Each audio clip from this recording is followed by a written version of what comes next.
Clinical contraception service delivery programme পরিবার পরিকল্পনা অধিদপ্তরের ক্লিনিক্যাল কার্যক্রমগুলোর মধ্যে অন্যতম কার্যক্রম এখানে হয়ে থাকে। সাধারণত চিকিৎসকগণই এই কার্যক্রমের সঙ্গে অধিকাংশ সময় জড়িত থাকে।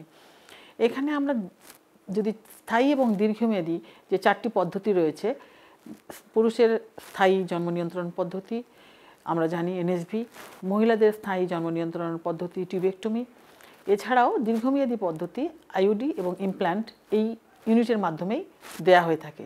ইন্টারভ্যাল পরিবার পরিকল্পনা পদ্ধতি ছাড়াও প্রসব পরবর্তী পরিবার পরিকল্পনার পদ্ধতিগুলোও এই ইউনিট থেকেই সারা দেশে কার্যক্রম কিভাবে পরিচালিত হবে তা করা হয়ে থাকে।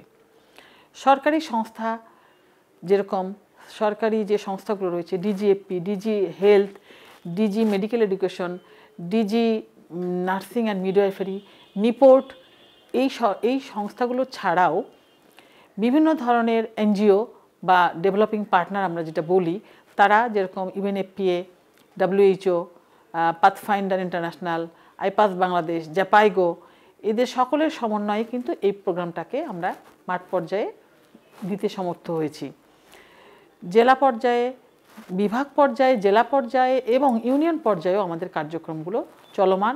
এমনকি মানে হাউসহোল্ড লেভেলেও আমাদের এই কার্যক্রম রয়েছে।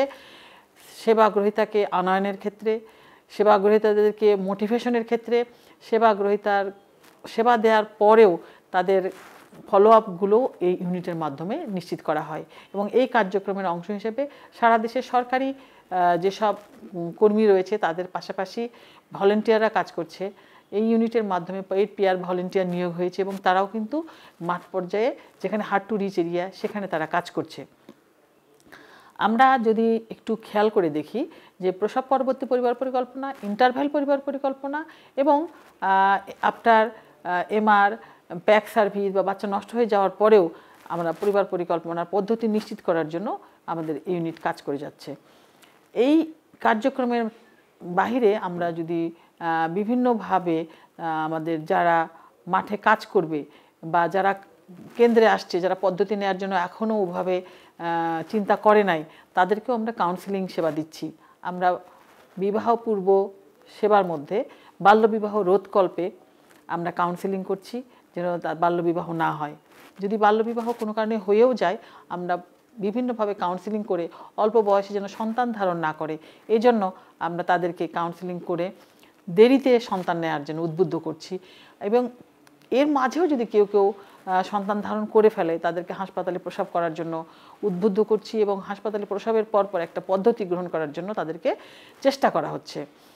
একটি সন্তান হওয়ার পরে আরেকটি সন্তানের মাঝখানে যে আমরা বলি বার্থ স্পেসিং, এই স্পেসিংয়ের জন্য আমরা কাউন্সেলিং করছি এবং কোনো মতেই যেন 3 বছরের আগে তারা সন্তান গ্রহণ না করে এ ব্যাপারে তাদেরকে আমরা উদ্বুদ্ধ করছি। কারণ প্রত্যেকটি জায়গাতেই এই দেখা যাচ্ছে যে মানুষের না জানার জন্য মানুষ অনেক ভুল করছে, তারা সন্তান নিতে চাচ্ছে না, কিন্তু না জানার কারণে তারা গর্ভবতী হয়ে যাচ্ছে।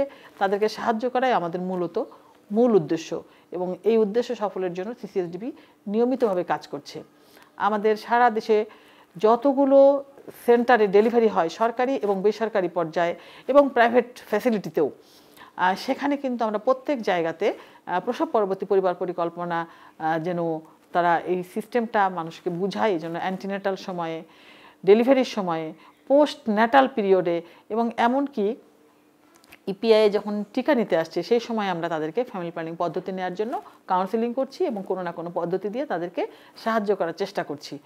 আমরা সন্তান হওয়ার পরে ব্রেস্ট ফিডিংয়ে উদ্বুদ্ধ করছি, কারণ ব্রেস্ট ফিডিংও কিন্তু একটি পরিবার পরিকল্পনার পদ্ধতি হিসেবে কাজ করে। এবং যারা ভুলে যাচ্ছে, আমরা জানি যে আমাদের প্রসব পরবর্তী পরিবার পরিকল্পনার যে কার্যক্রম সেটি কিন্তু 1 বছর পর্যন্ত। 1 বছরের পরেও যারা পদ্ধতি নিতে ভুলে যাচ্ছে বা পদ্ধতি নিয়ে তাদের কোনো সমস্যা হচ্ছে, আমরা পদ্ধতি পরিবর্তন করার জন্য তাদের সঙ্গে কাজ করছি এবং তারা নিয়মিতভাবে যেন হাসপাতালে প্রসব করে, হাসপাতালে প্রসব পরবর্তী একটি পদ্ধতি নেয় এবং পদ্ধতি নেওয়ার পরে কোনো সমস্যা হলে ফলো আপে আসে, এগুলো আমরা নিশ্চিত করছি। অনেকেই বলে থাকেন যে স্থায়ী পদ্ধতি এখন মানুষ নিচ্ছে না, কিন্তু আসলে আমরা যদি সার্ভিস নিশ্চিত করতে পারি তাহলে এখনও স্থায়ী পদ্ধতির ডিমান্ড রয়েছে, দীর্ঘমেয়াদী পদ্ধতির ডিমান্ড রয়েছে। এই পদ্ধতিগুলো সবাইকে দিয়ে আমরা তাদের এই যে পরিবার পরিকল্পনার যে আনমেট নিড সেটি পূরণ করার চেষ্টা করছি।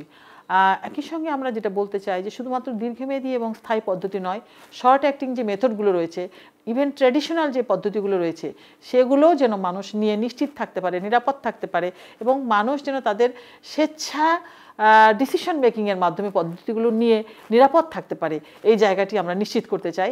কাউকে জোর করে কোনো পদ্ধতি দেওয়া নয়, তাদের নিজের ইচ্ছায় বুঝে পদ্ধতি নেওয়া, এবং পদ্ধতি নেওয়ার ক্ষেত্রে যে সমস্যাগুলো তৈরি হয়, যে জটিলতাগুলো তৈরি হয়, সেগুলোর সময় আমরা তাদের পাশে আছি, এই নিশ্চয়তা তাদেরকে দিতে চাই।